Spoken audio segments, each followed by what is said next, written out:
Detroit Red Wings are experiencing the coaching bump. Frankie V re-ups with the Ducks. The Canadiens, a playoff team. Really? The Bruins are reeling, and what in the world is going on in Vancouver, guys? We talk about all this on this episode of Pucks from the Pine Tree Pod.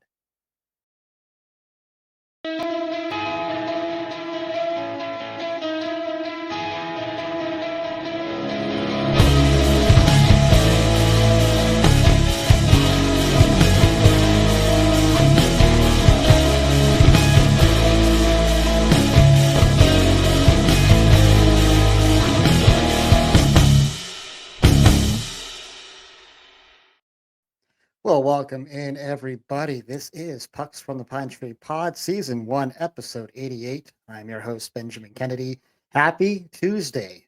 Cold, cold, cold, cold. Every place is cold here right now. It is awful. You could twist my arm just slightly, and I would go to Florida right now. Right now, it is. Yes, it's January, so not to be surprised by that. But hope everybody's having a great Tuesday out there. We have got a lot to talk about today. And of course, we got a Boston Bruins game coming up here in just under an hour. But yeah, lots to talk about. Want to start by talking about the Detroit Red Wings. You all remember I was the driver of that Todd McClellan train heading right here to Boston, right? Heading right here to go coach my Bruins. And man, when you know it, that train gets stuck in Detroit on its way up here.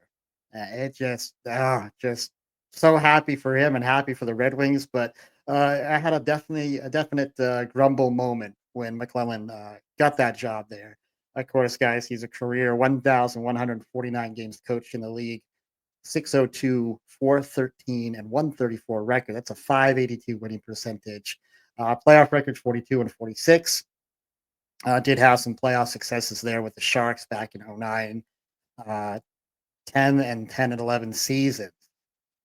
He's a defensive minded coach for sure. We know that. And listen, the early indicators coming out of Detroit is, his new voice is having an impact. This is something we see a lot in the league. Coach gets fired, team struggling, new guy comes in, new voice, and all of a sudden the team starts winning. What I love about this guy is he definitely demands defensive accountability. Like you have to play a 200-foot game with Coach McClellan, and if you don't, you're not going to be on the team. So I like this for the Wings. I think they needed a little kick in the pants. I think they were too talented of a team to be that far down in the standings. This team was very close to a playoff position last year, and I think this is exactly what they needed. For Coach Lalonde, it's unfortunate for him. I'm not sure how much of this is really on him. This was his first go around as a head coach. Of course, the assistant down in Tampa during those Cup seasons. My guess here for him is he will eventually get another crack at it. Maybe he'll have to be an assistant coach first. But listen, no playoffs in his first 2 years, and man, this year was not trending well for the Wings. So, not a surprise. Kind of thought it might happen sooner than this, but of course, the little Christmas shutdown. As soon as they opened that back up, he was gone, and McClellan in. Since the firing, or since the hiring, I should say, of McClellan, the team is 4-1. Wins against Winnipeg, Columbus, Pittsburgh, and Washington. Um, Still, sitting in seventh place right now in the Atlantic, but only 4 points behind Tampa Bay, sitting in fourth. Of course, a struggling Tampa Bay team right now. So yeah, it looks like the coaching bump is having that typical effect. I think the real question is how sustainable is this? Looking at these last 5 games for the team, just looking at some of their key players, Raymond has 3 goals and 5 assists for 8 points. Larkin, 4 goals, 3 assists for 7 points. Patrick Kane, 3 goals, 4 assists for 7 points. The Brinket with 4 goals, 3 assists, and 7 points. And Mo Sider with those 6 assists. So all these guys are over a point per game since the change. Uh, can they keep that pace up? I think they're going to need to.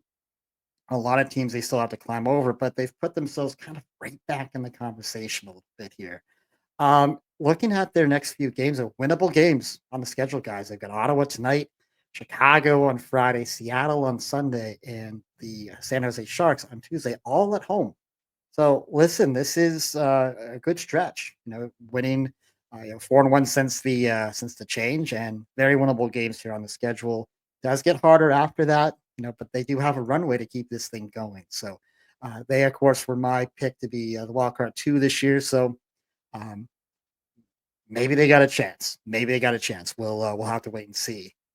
Gonna move on to Anaheim right now. Of course, we got some news earlier on that Frank Vatrano, veteran for they're re-signing with the team, a 3-year, $18 million deal.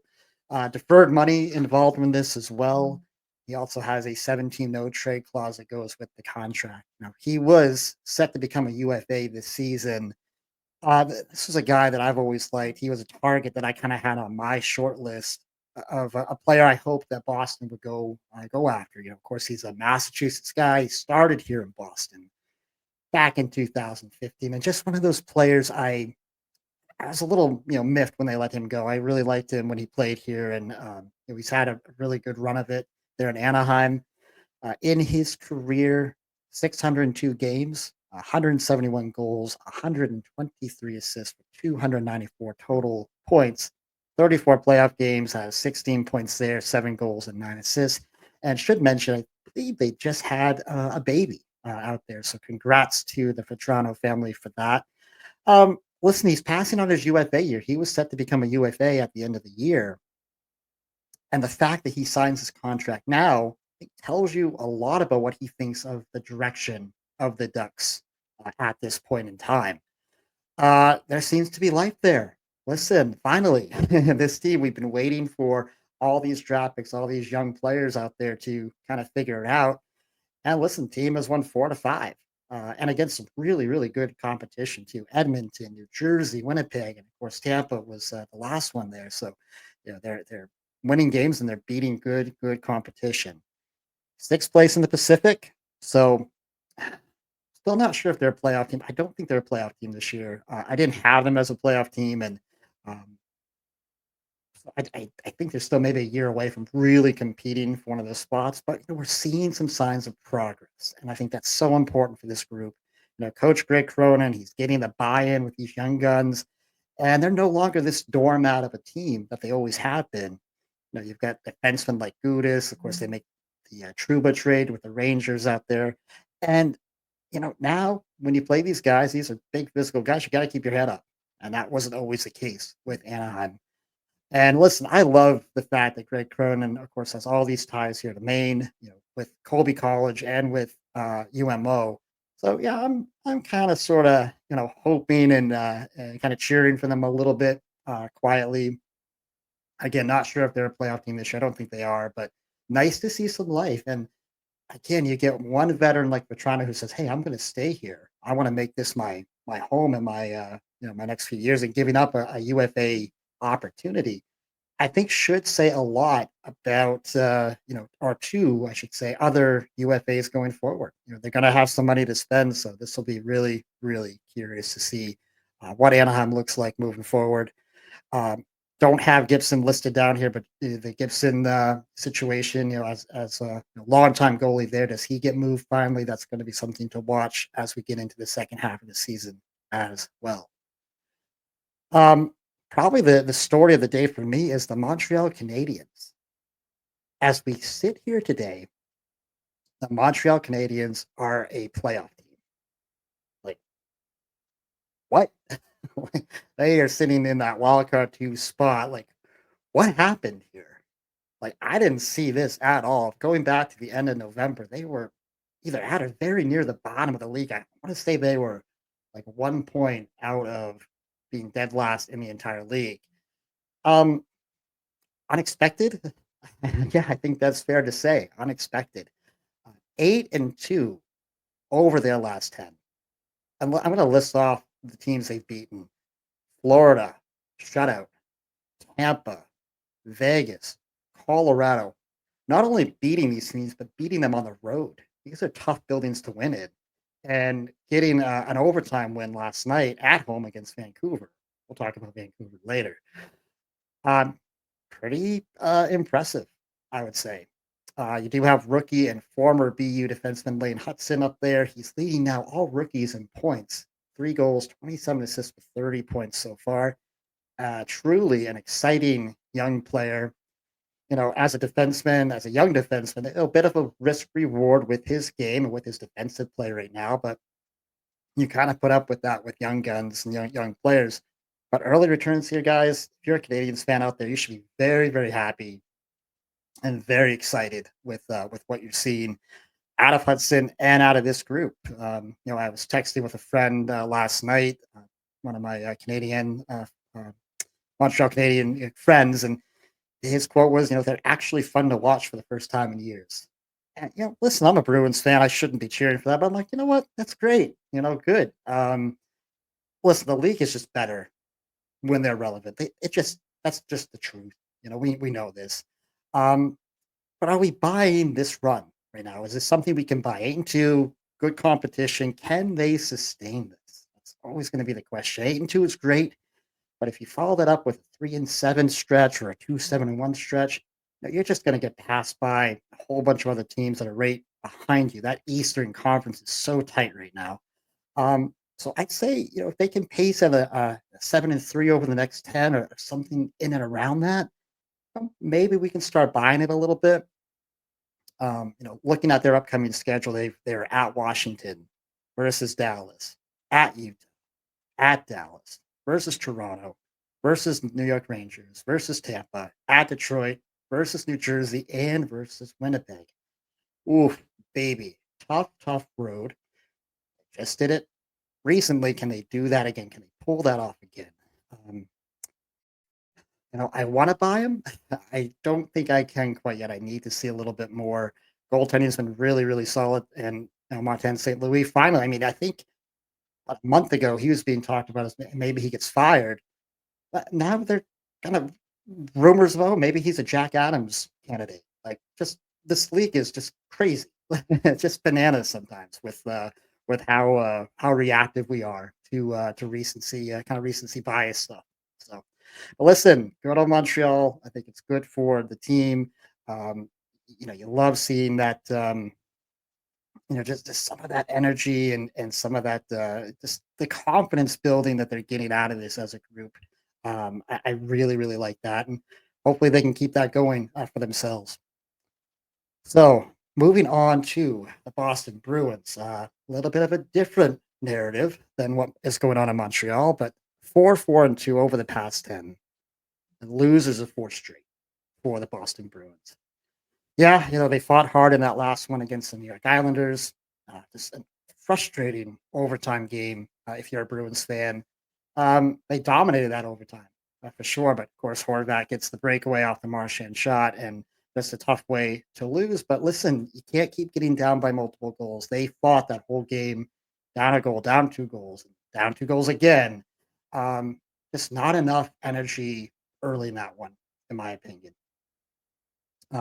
Listen, I think right now the Bruins are just kind of call them like a meddling playoff team, right? Now, sure, they're good enough to be competitive most nights, but just they haven't shown that consistent execution through all three phases of their game for enough games in a row. Offensively, they've struggled. They've had moments where they've struggled defensively. We'll talk a little bit more about that. And specialty teams, of course, very well documented how poor special teams have been for the team this year. Just hasn't been consistent enough. Just hasn't been. Yes, right now they're sitting third in the Atlantic. Somehow, by some miracle, they're still in third place, only because of Tampa. I mean, Tampa's lost four in a row. They're on the struggle bus as well. Man, if you're Boston, you are playing with fire with some of these losses. You just are. Losing to the Islanders, that shouldn't happen. After losing three in a row, that just is unacceptable. And listen, the road ahead doesn't get any easier, guys. We have Edmonton in town tonight. Then you got to go to Tampa, to Florida, and then you have Tampa back up in Boston after that. Just yikes. If you don't figure this out quickly, you'd be out of the playoff picture, at least for the time being. It just for me, again, being a Bruins fan like I am, it does beg the question: is this Bruins team are they just simply not a very good team? I mean, yeah, they can look good at times, but they shoot themselves in the foot far too frequently.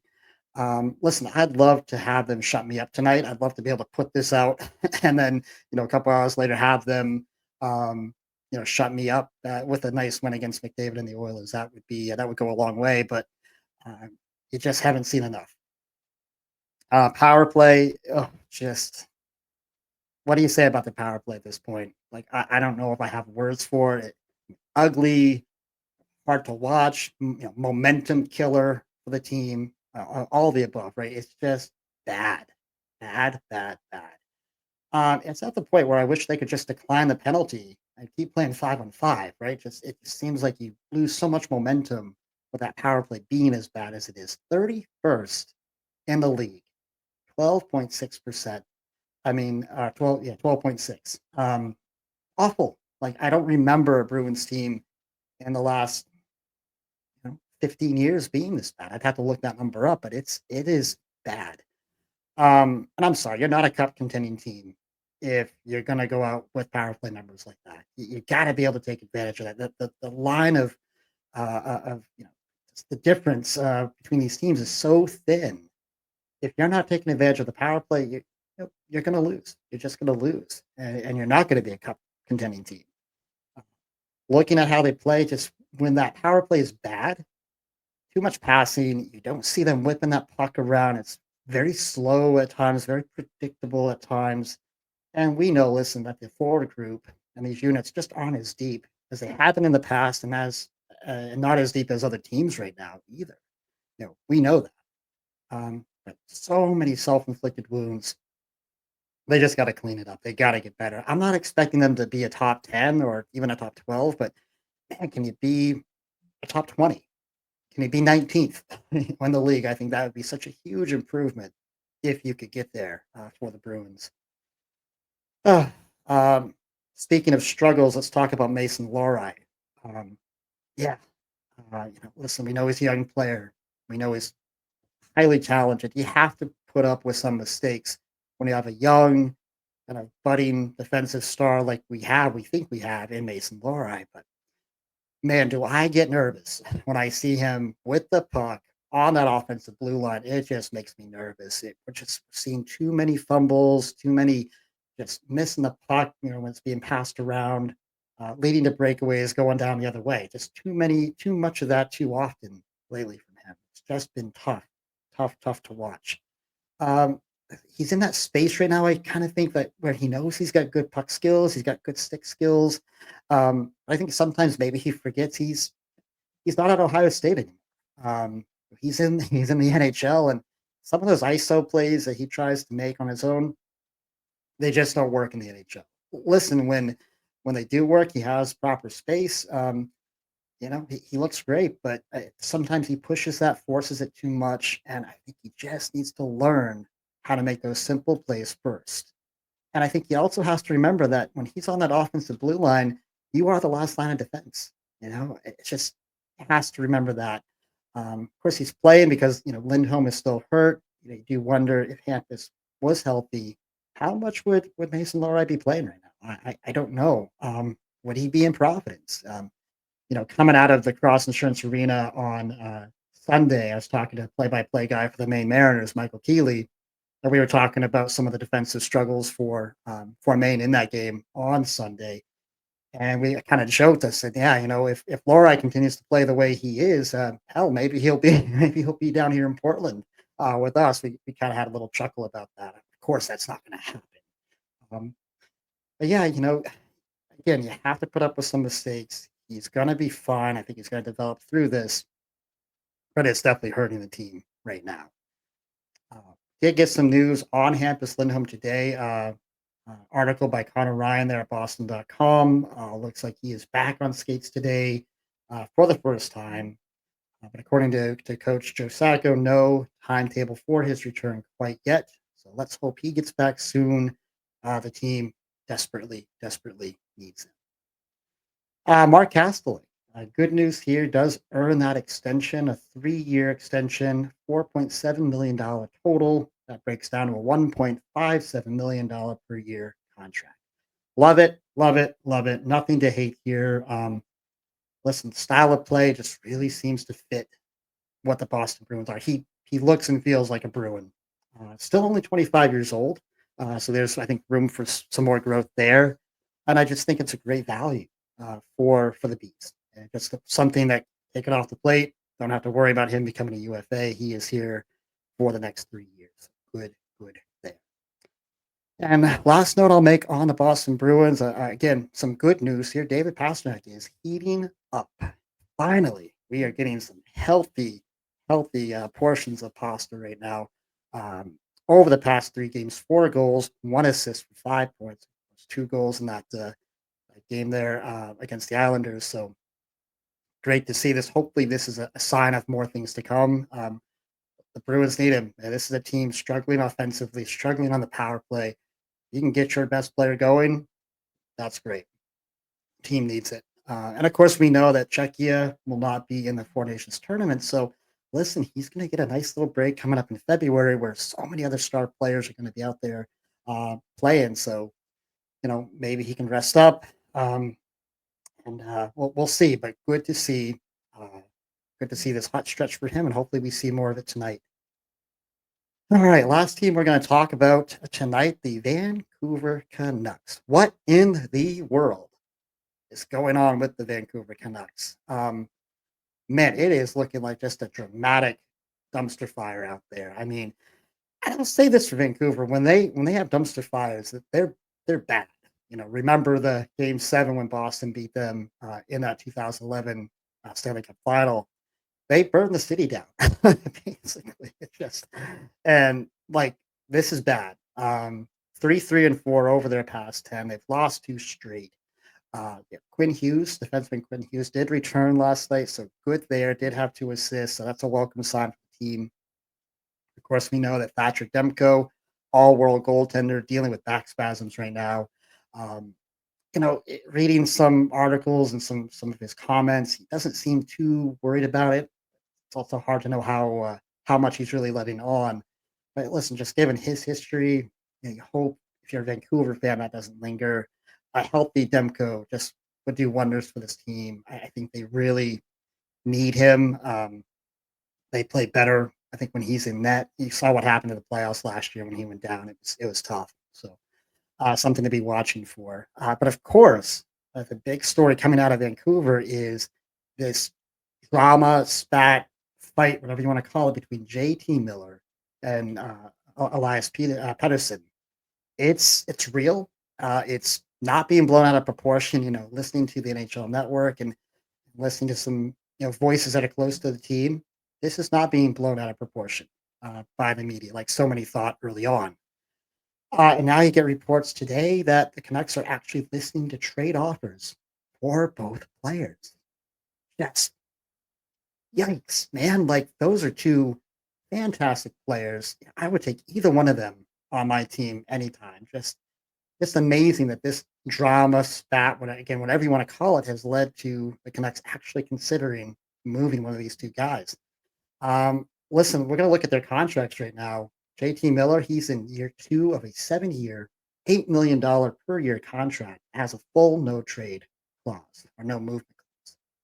31 years old. So far, his season, 8 goals, 21 assists for 29 points. For Pedersen, a little bit younger player, 26 years old, um, in year 1 of an 8-year, 11.6 per year contract. Wow. Try moving that contract. Full no trade, no movement clause here as well. Rough start for him too, guys. Listen, 10 goals, 18 assists, 28 points. You're getting that kind of money. You got to be scoring quite a bit more. Certainly not having the year he wants to have. Listen, he made some comments recently. He's saying, I need to play better. I can play better. He's taking accountability for that. So you do like that. But that's a big chunk of change for not a lot of production so far this season. And, so how do you move that contract? If you're trying to move Pedersen, what team has 11.6 under their cap? There's not many. Um, but listen, if you were the GM of the Canucks, what would you do? What would you do here? Would you just walk into the room and tell the boys, listen, figure it the bleep out and stop and just go play hockey? Or do you actually make one of these trades? If you're a Vancouver fan, if you're listening in, what do you want to see happen? Leave those comments down below. Would love to hear from you guys on that. I just think this is for all the wrong reasons, just kind of a fascinating type of story. And listen, we know that JT Miller has a reputation for rubbing people the wrong way from time to time. Um, and if I'm Vancouver, I have to move one or the other. I guess JT Miller's maybe due to his age, his contract being slightly easier to move. Maybe I'm moving him first. But man, listen, I'd want both of these guys on my team. Um, and is this a playoff team if you move one or both of these guys? I mean, I don't know. I mean, of course, it depends on what you're getting back. Are you getting, you know, future stuff back, like picks and prospects, or is it a real NHL trade where you're getting NHL veterans back? I don't know, but um, it's going to be just really interesting to see, how this works out. But um, does a trade occur here? What teams would be involved in this? And again, keeping in mind both of these players have no movement clauses, full no movement clauses. What teams are they going to be willing to go to? I'm really curious to see if we learn anything about that. Or, does 3 or 4 wins in a row for Vancouver and all this goes away? Maybe that's it too. Maybe it's a little bit of winning can cure a lot of ills. Gonna be really, really interesting to find out and to see what happens here. Of course, if you want to learn more about this story, there's all sorts of reporting out there from NHL Network and various news medias. Um, you know, different podcasters talking about it. Go check out the Hockey Guy here on YouTube. He's got a great video. Of course, he is in Abbotsford, British Columbia, and is pretty close to Vancouver, a big Vancouver fan himself. So he has some, I think, real quality comments on this topic too. Um, Going to be fun to see. So that's what we have tonight. Of course, I'm getting ready for Edmonton and Boston here in just about 29 minutes. And tomorrow, I am hopeful to have a ECHL Maine Mariners weekly report out here on the channel, coming off of their 3-game weekend against Tahoe, the Vegas Golden Knights ECHL affiliate. So we'll have some more content there on our local Maine Mariners. But again, guys, thank you so much for watching. I do appreciate it. If you do like what you're hearing here, please don't forget to hit that like and subscribe button down below. And until next time, be kind, show love, and God bless.